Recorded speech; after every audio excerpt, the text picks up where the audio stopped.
Welcome back to our short show, SNG Now, where we show you around the studio and what we're up to lately. And we've been up to a great deal. In fact, this week, we started this build of a nice InModels LLC Katinga from the first motion picture, Star Trek motion picture. Of course, I worked on that and did Mr. Spock's ears and some other cool stuff. I've had this model for a while. I've just been dying to get to it, and I finally have. And we're doing a very, very in-depth build on our in-depth program for Patreon.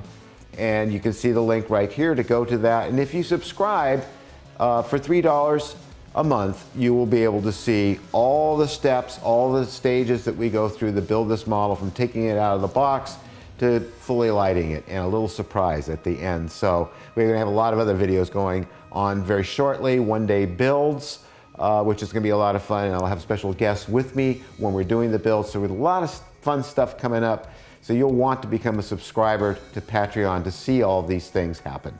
I've been working on this today. I've already got the comb lit up. I've been working on the fiber optics, starting for the bridge section of the officer's lounge, I think is what it's called. Is that lighting up? Yeah.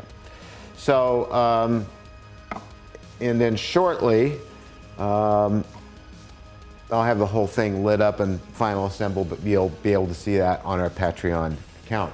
Over here, I've been working for a while on these parts, and this is for my very good friend Lou Damaso, who's been so good to SNG that he gets to have a Iron Giant bust. Of course, here's the base for it, here's the neck for it, and of course everything goes on like this.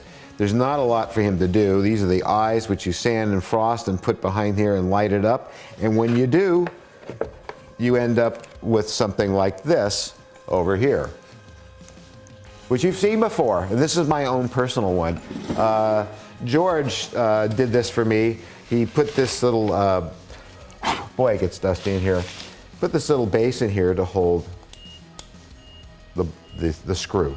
They call it the bolt, but it's actually the screw. And then I can sit there like that. I love this guy, and I love this bust. I can't wait to get it in the showroom once I find room for it.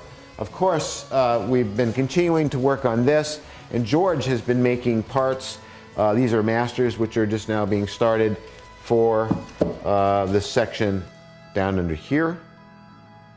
And then eventually we're going to build this, and we're going to build these rings. We're going to build a whole pipe system for this, and stand this off the ground and start building the legs and the other sections of him. So in addition to that, we've been working on the movie, and there's been a lot going on with that as we start to close up on final assembly, or what we call a picture lock.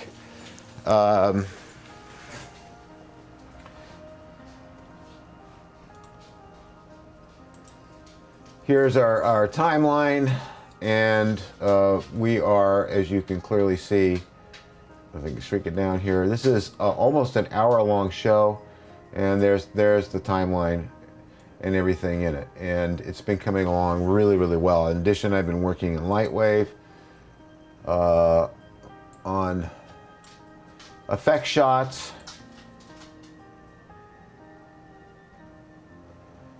and we're almost done. We're almost completely done. I want to thank Raul for sending these wonderful models from Atlantis Models. This is a project he's been involved with for a while, and we're going to do one-day builds of these UFO models. These are, of course, small, lighted, even have interior kits, and they come complete with background. In the case of this one, you'll all recognize this from X-Files. And of course, what a lot of you probably don't know is that this is allegedly an actual photograph of a UFO taken by Billy Meyer. And that was turned into a poster. This was not made for X-Files. This was actually something that was alleged to be true. They made a nice model kit of this, which I think is super cool if you like flying saucer models and UFOs. The thing that's so neat are these backgrounds that come with it.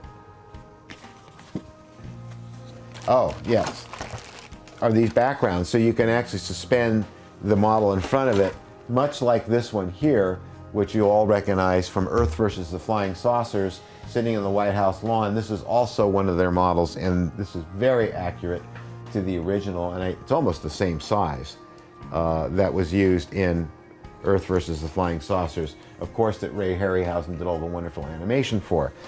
So we've got 3 of these here, and we are going to build these as one-day builds, and we're also going to revisit an old model made back in the day of Bob Lazar. That is the Area 51 model. I forgot I had this. I think this will make a really cool build. So we have a lot of really cool stuff coming up, and you'll be able to see all these things happen at Patreon, where we have our account. So that's going to do it for us for this week. Of course, we hope that you will join us on Patreon and subscribe so you can see the more in-depth videos about how we make things around the studio. We'll of course always do our free video that shows you what we're doing, and we'll actually show you some of the beautiful things we're making. And I encourage you also to go to Tested, where many of our videos and our articles, I've been writing articles for Tested that Norm and Adam have me doing. Please go and join Tested, subscribe, become a premium member, and you'll be able to have access to their material as well. That's going to do it for this week, and we'll see you next week. We love you guys a bunch, and we hope you join us on Patreon.